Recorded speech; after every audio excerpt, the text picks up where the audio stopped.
Welcome to Season 4 of Transforming 45. I'm your host, Lisa Boat, and this season we're stepping fully into our power. The heat, the hormones, the heartbreak, the healing. This is Midlife, raw and redefined. Each episode, you'll hear stories of humans who are rewriting the rules, reclaiming their bodies, their desires, their voices. This is where we stop shrinking, start shining, and remember who the hell we are. Because midlife isn't a crisis, it's an awakening. Let's get transforming 45. Hello, and welcome to this week's episode of Transforming 45. This week, I am really excited to have Aunu Simh. She is a board-certified functional health coach with a fascinating background that blends organic chemistry, Ayurveda, and holistic nutrition. She's also a creator of the 9 Arms of Wellness, where food isn't just fuel, it's medicine, connection, and joy. What I love about Aunu's approach is that it's simple and practical. She helps people untangle cravings, improve sleep, and reduce inflammation with tools that fit into real life. And she shows us how the brain's reward system, gut health, and circadian rhythms are deeply connected to how we feel every day, especially in midlife. Aunu, I am so glad that you are here today. This is a very timely episode. It was my anniversary yesterday, and we went out for dinner, and I am feeling all of that. The food that I don't usually eat, the wine that I don't necessarily drink, and how it impacted my sleep last night. So I can be a real-time test case. Thank you, Lisa. Congratulations, first of all, on your anniversary. And Thank you.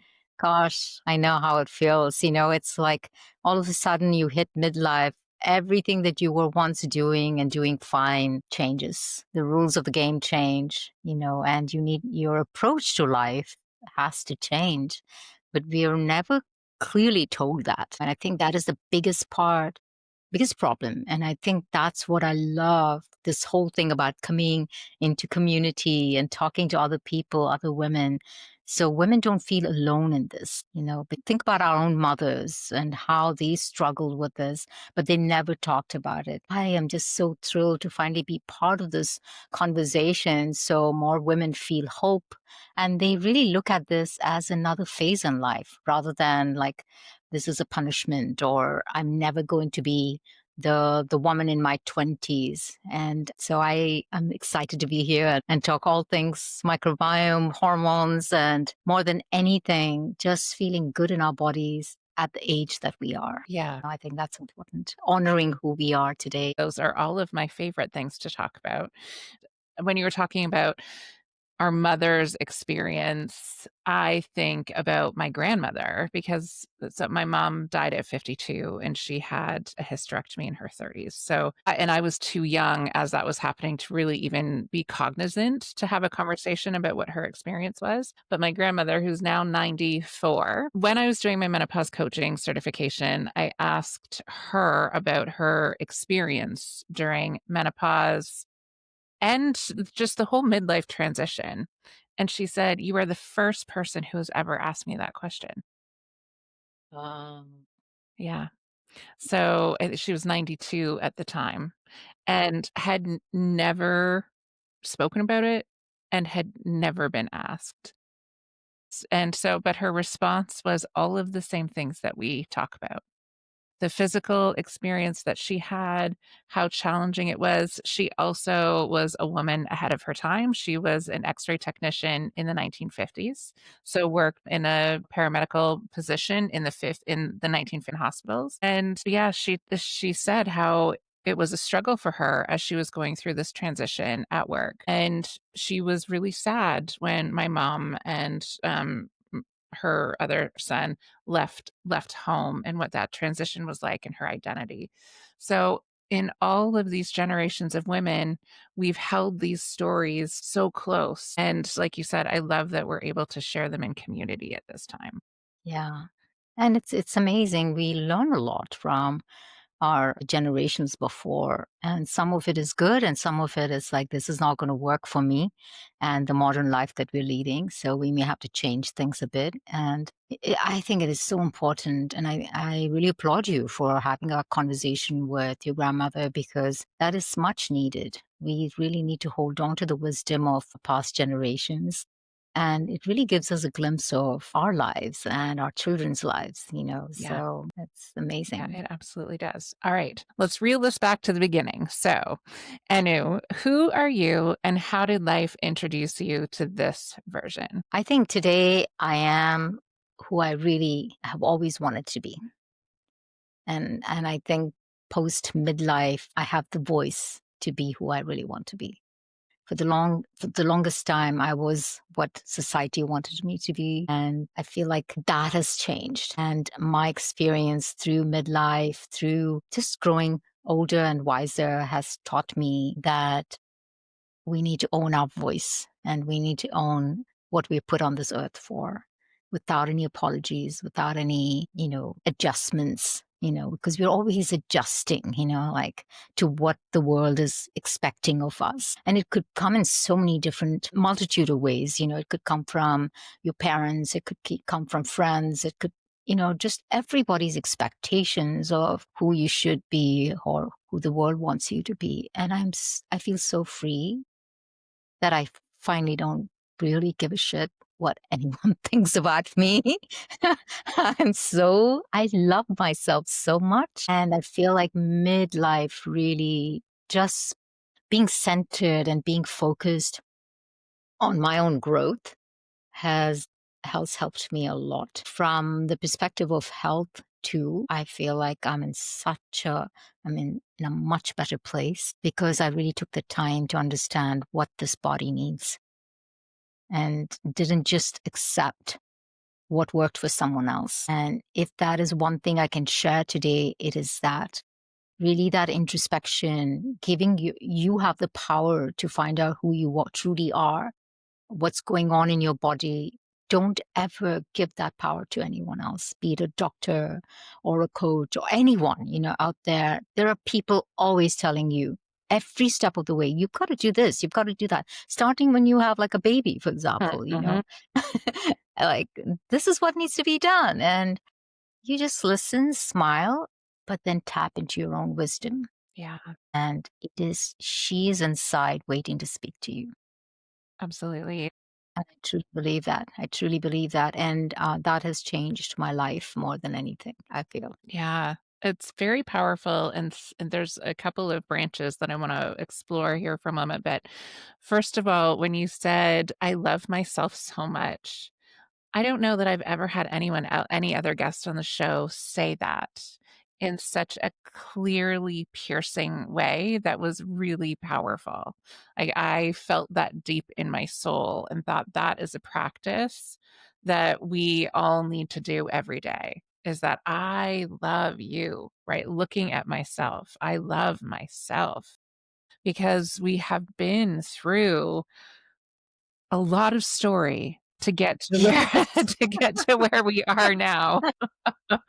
And that main character deserves that kind of Yeah.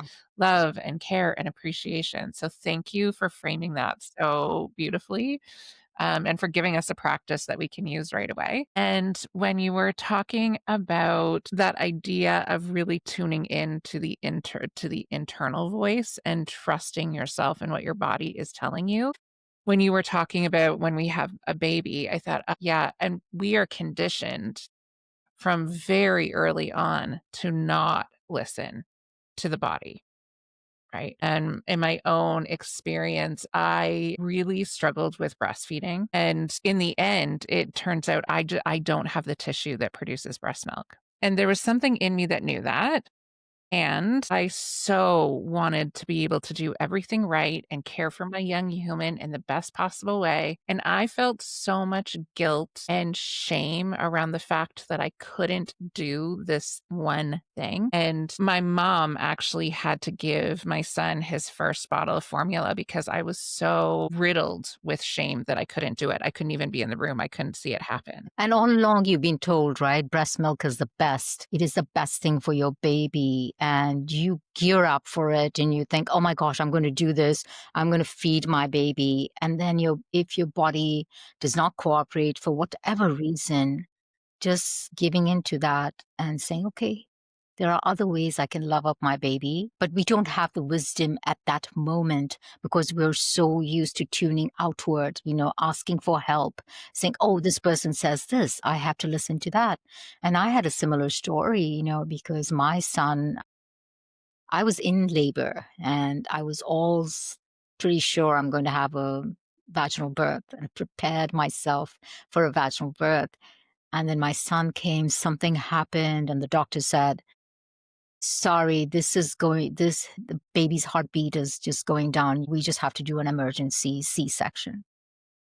I mean, even now thinking about it, it really completely drained me because I was not prepared for it. I was never told this could be a scenario. And you go in thinking somehow there's this shame and guilt that you failed your child. And it's a tough feeling. And I know a lot of women go through that. My daughter-in-law just had her baby and she's struggling with the same thing about, the first few days of nursing are so traumatic because you're hearing everyone says, do this, do that. I mean, at least now they have lactation consultants and so much more support than like my generation didn't have anything. We were just left on our own and we just had to kind of figure it out. And it really was challenging.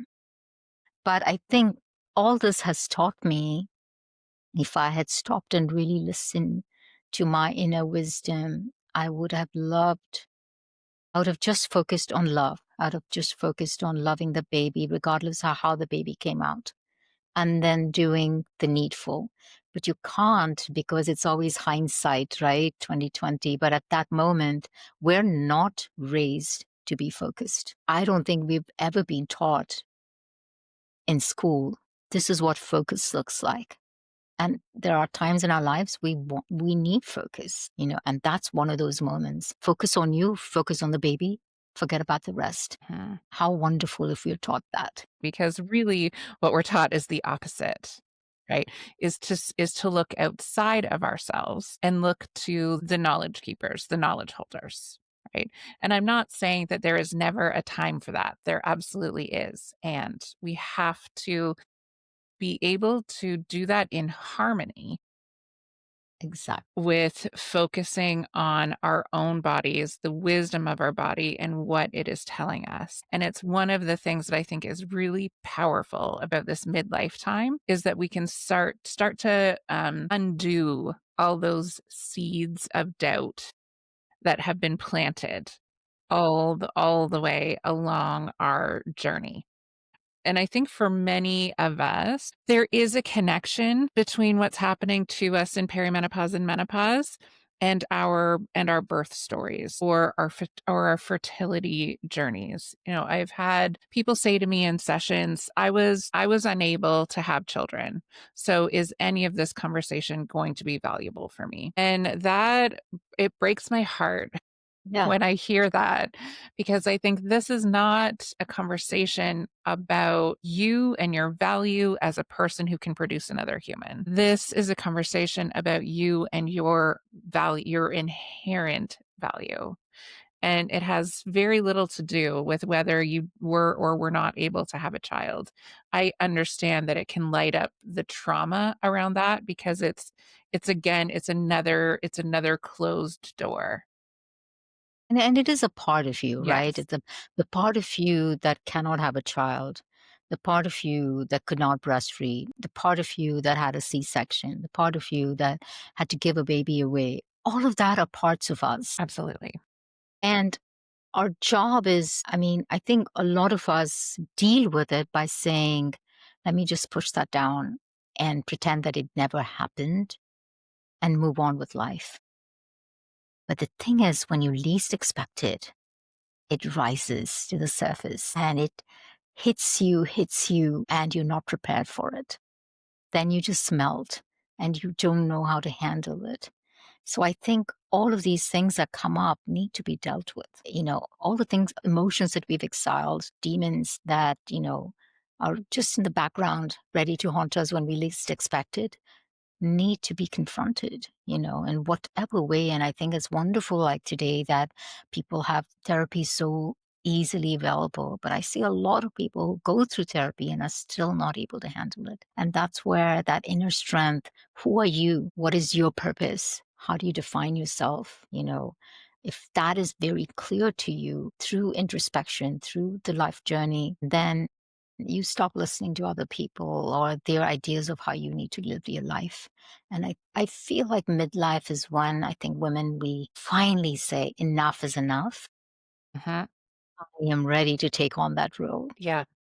and be that portal of wisdom for myself. Yeah, absolutely. And I often describe this time as the body calling us back. Right? It is we've been living outside of our physical body for many of us. That has been an experience where we escape and we have as little connection to this physical vessel as we can. And then perimenopause hits and it is a yank back to the body saying, "Hey, it's time for us to work together now and for us to be a partner and for you to care for me in the way that I have been, caring for you throughout this life so far." Yeah. And so it's a really beautiful opportunity to do this healing on multiple levels. And so I'm so interested to hear you've got such an incredible variety of backgrounds and tools. How do you pull those all together to support the people that you are working with? Oh, that's a great question. And it so depends on the client. And so I never think of this as a very clinical sort of approach. Of course, it's all in the background, but when I see someone in front of me, I see their pain, I see what they're going through, and it's really about what their journey, right? We're just a guide by the side. We're just saying, here, maybe this is one way to connect the dots. Maybe looking at your perimenopausal, menopausal symptoms not as like a crushing defeat, but really just signals to pay more attention to your body, changing that mindset. So when I approach that, it's always like from a starting point of my client has all the wisdom. They know more about their body than I ever will. And I respect that, and then take it from there. So I really couldn't answer your question in any sort of profound way because I don't know. Uh-huh. It all depends on the client and what the client wants. But I get them to understand that don't that's something's very important to me. I always say, don't give your power to anyone, including me. Be that voice, be powerful in who you are.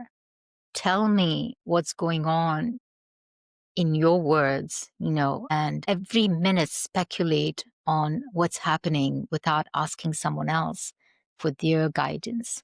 The science and all of that stuff, yes, we can just help you with that. But that really knowing about your own power, that's only coming from you. Uh-huh. So that's pretty much how I handle every client, and it works for me because that is how I want to be treated. Yes. Yeah. And to me, that is the most responsive way of working with someone. If I'm talking to someone and they say, "Well, I tell people to do this and this and this and this," that generally to me is a red flag of, wait, we need to center the person rather than centering the practice. Yeah. So It has to be client led. yes, yeah, absolutely. And in all of that responsiveness and in supporting someone to connect with what they know to be true about themselves, there also are some pieces of information that are necessary for people to Yes. have. And I think the microbiome conversation is one that's growing. I've had it a few times on the show, but there is so much that we are learning about that on a regular basis. And I'd love for you to talk a little bit about the impact of fluctuating and decreasing hormones on our microbiome. And actually, can you start with, so we make sure everybody's with us, what Yeah. exactly is the microbiome and then how that interaction happens? Great. That's a perfect intro. And so the microbiome, we just have bacteria on us, in us, every part of us, on our skin, in our vagina, in our mouth, they're everywhere.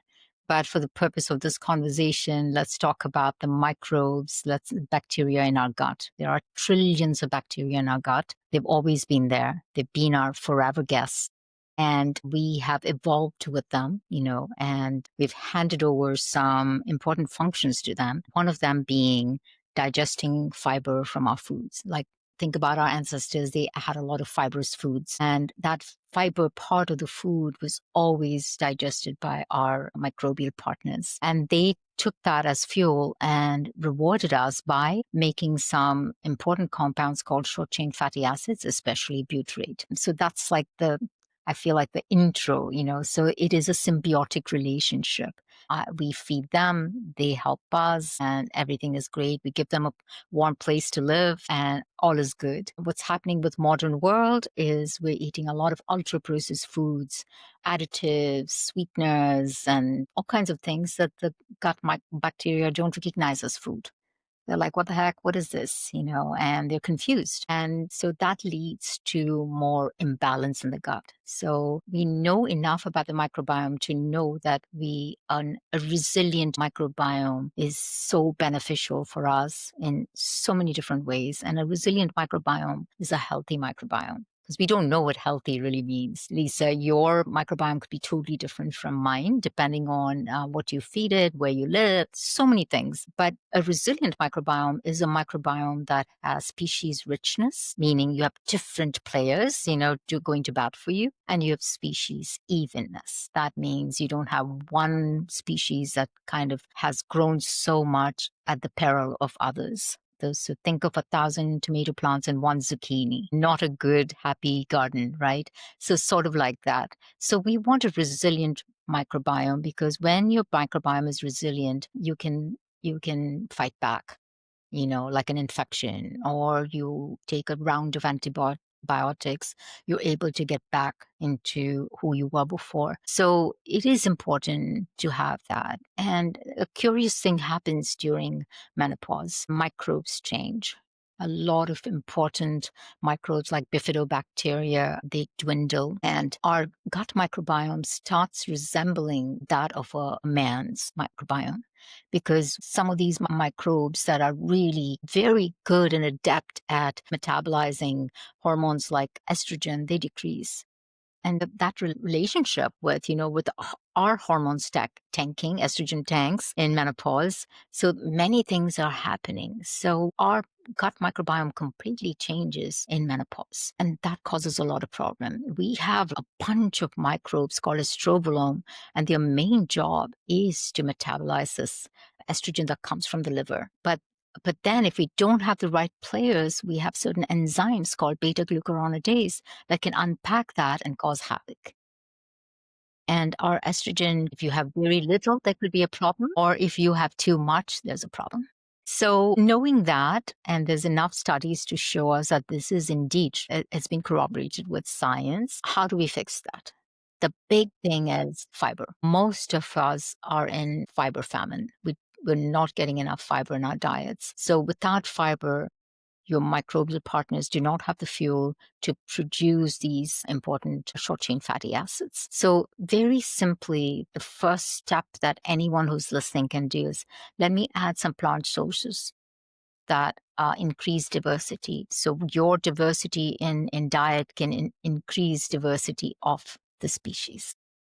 Yes. Yeah. So important to know, because one of the things I think that people really struggle with when they hit perimenopause is that change in digestion, change in sensitivities to what we were able to eat or drink before to now, and understanding that is like, yes, we talk about the decline of estrogen, progesterone, we talk about the role of those things, but understanding that it actually is transforming your gut health, right? It is transforming your microbiome. So of course, that is why the way we respond to everything we put into our system is so different. But thinking about my own situation last night, it was beautiful, beautiful food, great restaurant, but food that I don't eat on a regular basis anymore. Right. And so my gut just doesn't have that same kind of tolerance for food that is rich and heavy and lots of salt. So it's much harder for my system to process all of that now than it was before. Yeah. And not having the right species to, because if there is imbalance in the gut, then if we're not eating enough fiber, we have fewer fiber reducing metabolizing microbes. So that can become a problem. Like yesterday, if you had like a couple of glasses of wine and you're not used to it, wine can be an acute toxin. Your liver has to put everything aside to try and detox that. Just that could be exhausting for your body. So it really depends on where you find yourself. And during menopause and perimenopause, everything, because of the hormonal shift, when you think about it, our children are growing. We have so many um, stresses on us, that we didn't have before. And stress really means that uptick in cortisol. And where does cortisol end up? In that belly fat. It finds itself, there are so many cortisol receptors there. You end up saying, oh my gosh, what happened to my belly? Why do my clothes don't fit like they used to before? Instead of really kind of berating ourselves, like I was with a girlfriend this one time, and we were sharing our bathroom, and we were getting ready to go out or something, and she said, ugh, I hate how I look. I didn't say anything. I just kind of kissed myself, kind of to show her it's love, honey, love yourself. And she just started crying because she'd never talked about that, about this body changing. Yes. And so I think it's beautiful what you're doing and bringing that recognition that, yes, our health is changing. Our bone health is changing, our gut health is changing, our cardiovascular health is changing. But we can, if we have the knowledge, we can eat for better health, and you can feel healthier than you ever did. Yes. But you just need a system, you need just basic understanding. So, because that's not happening in conventional model, right? You can't really go into a doctor's office with how little time they have. And I'm not blaming the Yep. doctor, it's the system, Yes. correct? I don't know how it is in Canada, but it's really tough to get more than 8 to 10 minutes with a doctor. How can you have a conversation about what's really happening within you? Because the pad is ready, and the minute you say, I'm feeling really down, there's a prescription ready for you to start on. Yes, there is. Yes. Just one more medication added to the mix. Instead, we look at food, we look at lifestyle, we look at biohacks, we look at stress busters like breath and meditation and yoga nidra, all completely supported by neuroscience. And the game changes. Everything changes because you're in charge. Yes. Yeah, absolutely. And that sort of circles back to what we were saying at the beginning of really listening to the body. So it is a combination of getting all of the education that you need to know that this body is a complex system, and we're getting much better at talking about the holistic aspect of health in terms of physical health being supported by sleep, stress management, movement, and nutrition. So we are getting better at talking about those things and how they all interact. But one of the things I think we still miss in this conversation is the spiritual. and the energetic, and how those elements also really play in that mixture. In the last year, I went through essentially every midlife transformation you could do. So both of my kids started university at the same time and went to another city, making us instant empty nesters. We sold all of the properties that we owned. We moved cities, and my dad died in that. We went through it, and I had been very numb for a long time because I needed to be. In that time, to be able to keep getting up and doing the things that needed to be done every day, that was the state I needed to be in. And now, as I am sort of on the other side of that, it's been almost a year since that mass chaos happened in our world, Yeah. and there's space for healing. I have found myself really tuning into my body in different ways, in ways that I would not have allowed myself to before. Exactly. So, one of my practices that has become really important is yin yoga, which I would not have given myself the time to do before. But as I get deep into the fascia, I find my body is letting things go that I have been holding. Yes. Yeah. And so it's so important that we not neglect those elements of Yeah. how we connect with ourselves as well. Yeah, I hear what you're saying. And I think if I'm hearing it correctly, I think just being mindful and present to what your body needs at the moment is just so important. And by being numb, you allowed yourself that moment for just kind of tapping into what your body really needs. And I think we don't do that in the Western world. Just simply being, just sitting, just being present, because it's kind of frowned upon. It's like the more work you have, the more you say, I am so busy, I can barely breathe, is considered a sign of success. I don't think of that as a sign of success. I think of it as a prison that we've allowed ourselves to be in and be trapped in. But instead, we say, I'm going to put myself front and forward. I am important. What I need is important. Then everything changes. I don't ever take on any client or any call before 10 o'clock in the morning. That's my time. It's sacred for me. That's when I do my meditation, my reading, my yoga, whatever. And it allows me to have that gift of really understanding that myself and my needs. If not, the rest of the day is for other people, for work and things like that.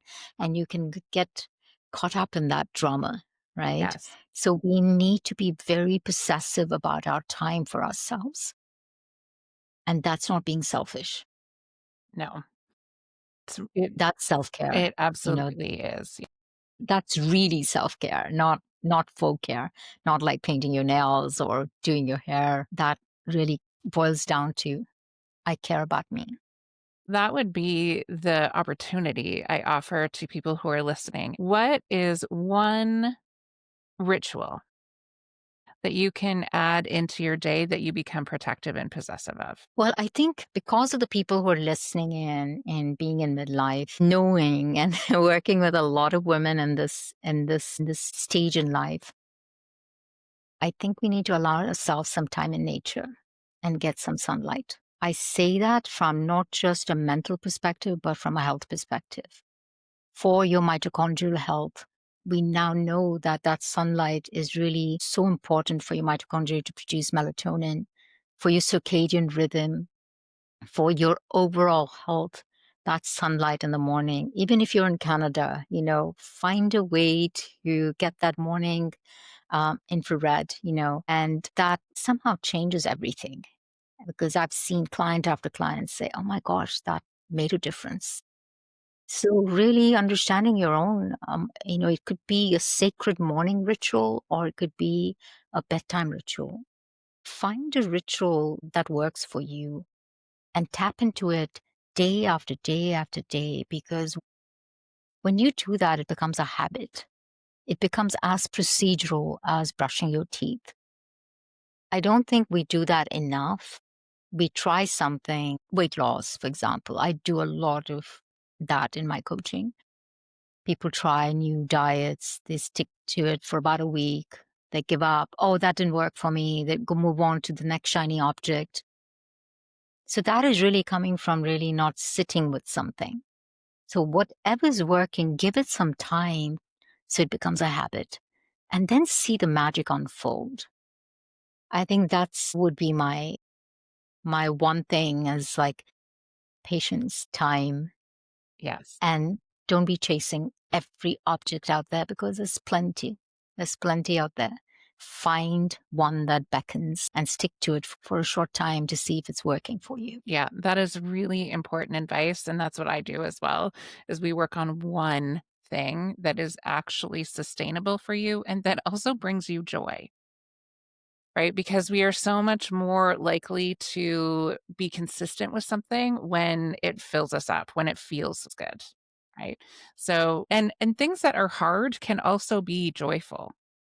Of course, yeah. Yeah, and it's finding how those things intersect. In our last couple of minutes, I really wanted you to expand a little bit on the sunlight and the circadian rhythm sleep pattern a little bit more because we know during this time that sleep can become elusive.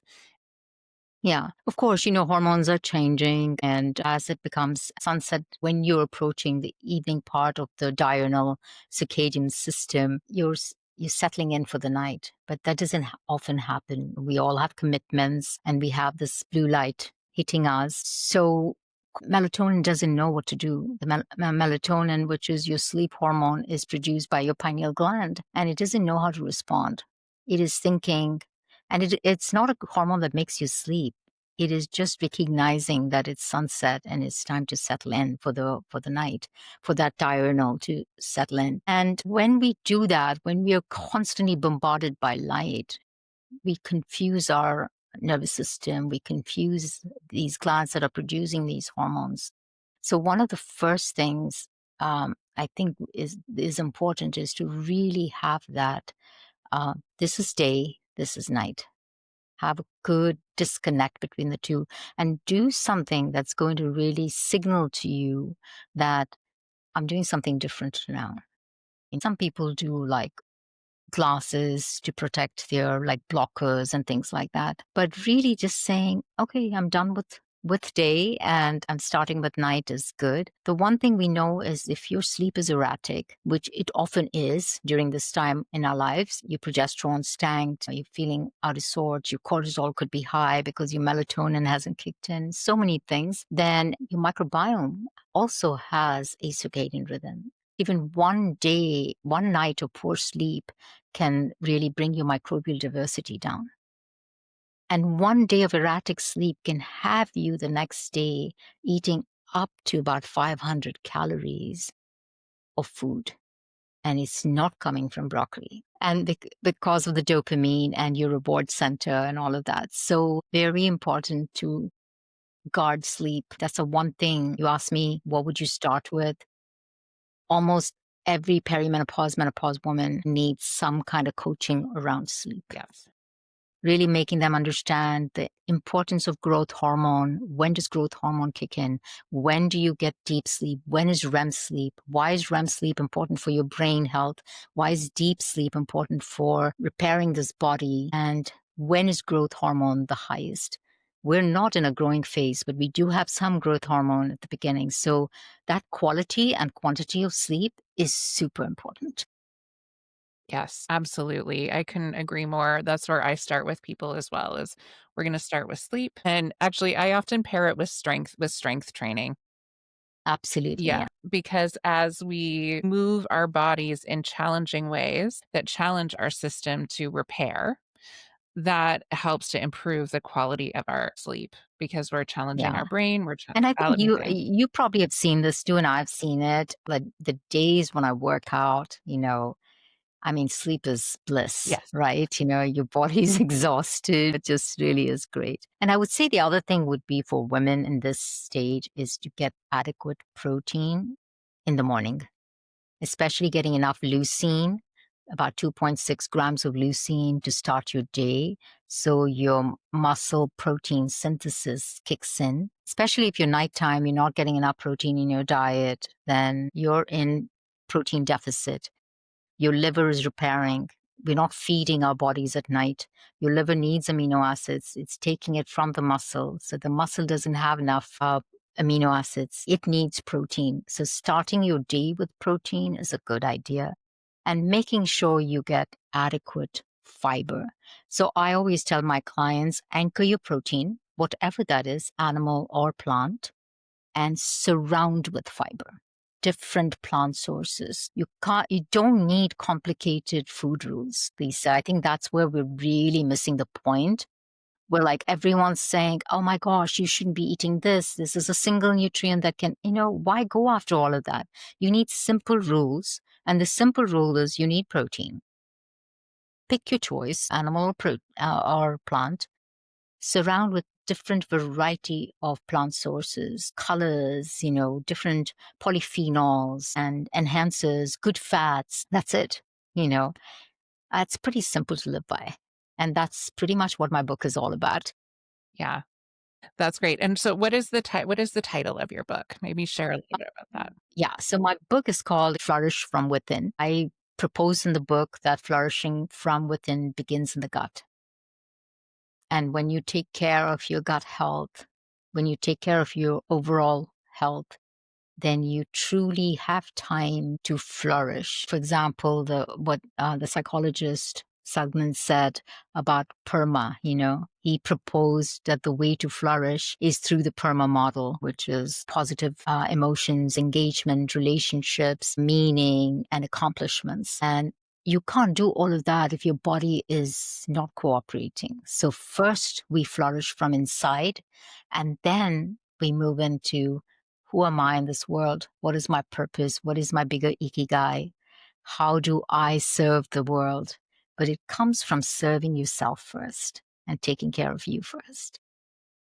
That is very powerful and a great place to leave that to resonate. Thank you so much for sharing all of your wisdom with us today.